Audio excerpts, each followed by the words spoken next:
Mtazamaji wa Kuku Leo TV, karibu tena. Tuendelee kuangazia mada mbalimbali zinazohusu ufugaji wa kuku.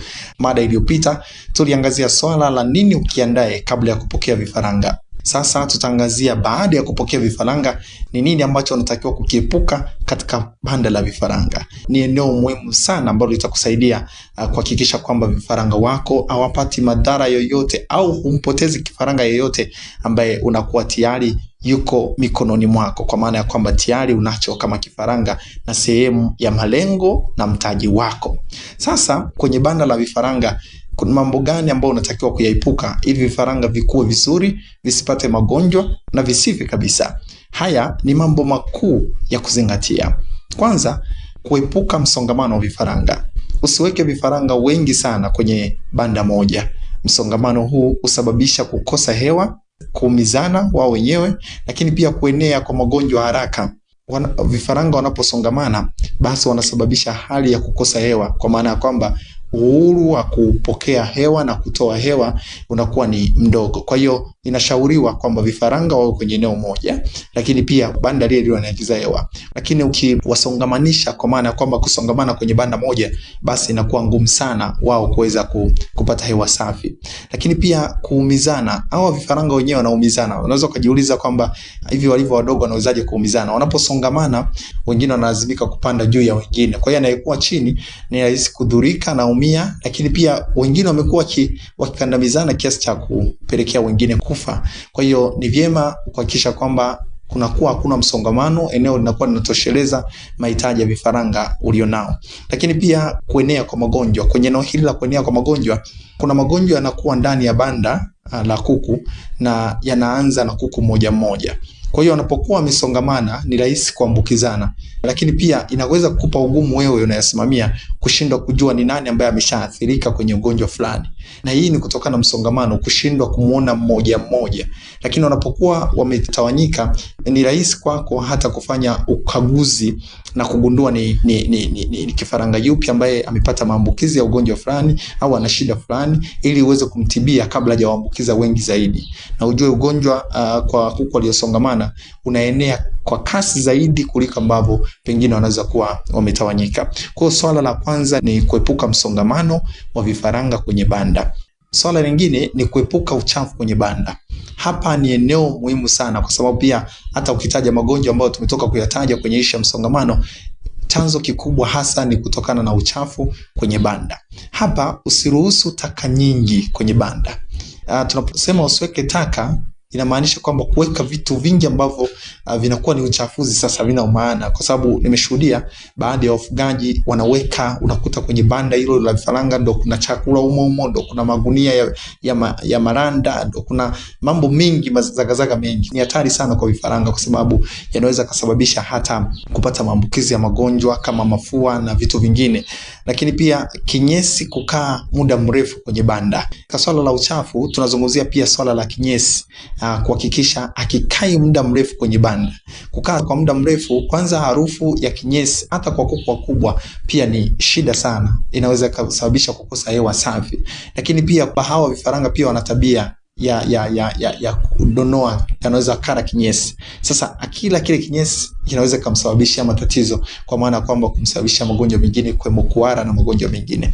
Lakini pia maji kumwagika kwenye sakafu ni kitu cha kuepuka sana. Unapokuwa unaweka maji kwenye banda, basi ni kuhakikisha umetengenezea mazingira mazuri ambayo yatapelekea kwamba maji yatakapokaa ni pale tu ambapo kifaranga kitafika na kunywa na kuondoka, pasipo kugusa maeneo mengine ambayo yanawezesha vifaranga kukaa kwenye banda. Kwa hiyo ni swala la muhimu sana la kuzingatia. Lakini pia uchafu unasababisha magonjwa kama coccidiosis. Huu ni moja ya ugonjwa ambao unawapata sana vifaranga, lakini pia japo unawapata hata na kuku wengine, lakini vifaranga wanapata sana ugonjwa, sio mzuri sana kwa kuku. Kwa hiyo uchafu ukisababisha ugonjwa, ina maana kwako mwenyewe utaingia kwenye changamoto ya kununua madawa, utaingia kwenye budget itaongezeka kwa tofauti na ulipokuwa na plan. Lakini ukijaribu kuzingatia swala hilo katika eneo la kudhibiti uchafu kwenye banda, basi itakusaidia kuweza kuepuka gharama nyingine ambazo unaweza kaingia. Swala lingine ni kuepuka swala la maji machafu kwenye banda. Swala hili ni muhimu sana sana sana. Maji na chakula ni eneo ambalo hatakiwi kuchezea kabisa, hasa kwenye kuwahudumia. Tumezoea kuku wa kienyeji huko tulikokuwa zamani, huko tunashuhudia ufugaji wa kijijini. Kuku anakunywa maji yoyote tu pale yamemwagwa na kunywa. Lakini kwa kuku hawa ambao tunawafuga kisasa kwa sasa, hata na kuku wengine wa kienyeji pia kwa kipindi hiki ambapo tunafuga kisasa, inatakiwa waweze kuhudumiwa vizuri ili waweze kuleta tija na matunda yaliyo mazuri zaidi kuliko ambavyo pengine ilikuwa huko nyuma. Kwa hiyo wanahitaji sana kupata maji safi na salama kama ambavyo wewe binadamu unahitaji kuyapata. Kwa hiyo maji hayo tuzingatie kuhakikisha kwamba yanakuwa maji safi, lakini yabadilishwe mara kwa mara kwenye banda, asikae kwa muda mrefu. Inatakiwa ufikie muda ujue kuku wako wanatumia maji kiasi gani kwa siku, ili pengine unapokuwa ukiandaa uandae maji ambayo unajua kabisa yataisha. Hii nakwambia ni kwa sababu yale maji tunashauri kwenye vifaranga, hata kwenye kuku wengine, usiwawekee maji matupu. Uwekee maji yenye vitu muhimu kama vitamini ili kuwasaidia kuwa na makuzi mazuri. Ukiweka maji mengi zaidi, bila shaka maji utakuwa unayamwaga mwisho wa siku. Ukiamwaga yale maji ujue yana dawa zile na mahitaji mengine ambayo yanawezesha kukua. Kwa hiyo utakuwa unaingia hasara. Kwa hiyo utafikia hatua utatakiwa kujua pia kuku wangu hawa wanatumia maji kiasi gani kwa siku, ili maji yale yaweze kuisha pasipo kupoteza rasilimali dawa, kupoteza rasilimali fedha ambayo inakuwa imetokana na kununua dawa ambayo unaimwaga. Maji machafu haya huleta maambukizi kama utozingatia maji masafi. Kitu ambacho unatakiwa kuepuka kwenye banda, usichanganye vifaranga na kuku wakubwa. Hili ni swala ambalo ni la muhimu sana sana sana. Kama una eneo dogo la kufugia, basi chagua moja. Fuga kuku wachache kwa awamu moja, basi wakitoka wale ingiza wengine. Kama unafuga wanyama au kama unafuga basi wa mayai, basi nunua au kuwa na kuku ambao wanaendana na banda lako. Isije ikawa unaleta hawa 10 unachanganya na vifaranga 50, wanaweza kuwadhuru, kwa maana kwamba kuku wakubwa wanaweza kuwadhuru vifaranga ambao umewaleta, lakini pia wanaweza kusababisha magonjwa yanayoweza kuhamia kwa vifaranga. Hii inakuaje? Ni kwamba unaweza kukuta kuku wana mafua, wana magonjwa mengine ambayo pengine yanaambukiza. Basi unapowachanganya nao hao vifaranga, ujue ni kama mtoto mdogo. Kwa hiyo unapopatwa na maradhi yoyote yanamwathiri zaidi pengine kuliko namna ambavyo angeweza kustahimili yule kuku mkubwa. Kwa hiyo ni vyema ukaepuka kuchanganya vifaranga na kuku wakubwa. Lakini pia epuka wageni au wanyama kuingia kwenye banda. Epuka kuruhusu mbwa, panya, watu wengi kuingia kwenye banda. Hii itapunguza hatari ya magonjwa. Lakini pia hapa ni kuepuka kuingia na viatu au sendo ambavyo umetembelea nje ya mazingira ya banda. Hakikisha unapokuja kuingia kwenye banda, basi ukawe na viatu vya kuvaa ambavyo vimeandaliwa pale pale kuingia kwenye banda, na sio vile ambavyo umetoka navyo. Hii tunaepuka kwa sababu kuna watu wanaweza kaja wana mafua wakaingia kwenye banda wakasababisha matatizo, lakini pia kuna watu wanaweza kaingia wakawashika, kumbe mikono yao ilikuwa na changamoto na uchafu. Lakini pia uwezekana pia mtu akaingia kwenye banda na viatu ambavyo tayari huko vilikotoka vimekanyaga vitu vingi, bakteria mbalimbali. Kwa hiyo ikaja kuathiri kuku wako au vifaranga wako. Epuka sana na baridi au upepo mkali kwenye banda. Vifaranga wadogo wanahitaji joto. Epuka banda lenye rasimu ya upepo, lakini pia kukosa taa ya joto au kifaa cha kupasha joto.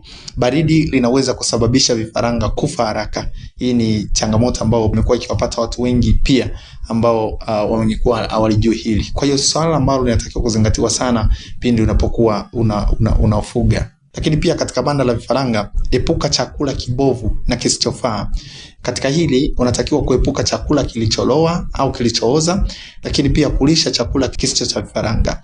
Vyakula vimeandaliwa kulingana na umri wa kuku. Kuku ambaye ni kifaranga anatumia starter kwa muda fulani, lakini pia baada ya muda fulani atatumia chakula kingine. Kwa hiyo kadri anavyokuwa, kama ni wakutaga, basi hadi kufikia hatua ya kutaga, kuna chakula ambacho anatakiwa kula kwa ajili ya utagishaji. Lakini pia hata kwa hawa kuku wengine wanyama, pia kuna kadri wanavyozidi kukua kutokea kwenye kwa kifaranga, basi kuna vyakula ambavyo wanavitumia ambavyo vimeandaliwa maalum kwa ajili ya kuwezesha kupiga hatua ya makuzi hadi kufikia hatua ya mavuno. Ushauri wangu ni kwamba safisha banda lako mara kwa mara. Hakikisha kuwa kuna joto la kutosha, lakini pia kufuata ratiba ya chanjo. Nafikiri pia katika mada ijayo tutajadili swala la chanjo. Kama bado subscribe sasa kwa channel hii ili uweze kuwa wa kwanza kupata mada mbalimbali tunazokuwekea, lakini pia usahau kumshirikisha mwenzako pia kutembelea TV na kupata maarifa mbalimbali pia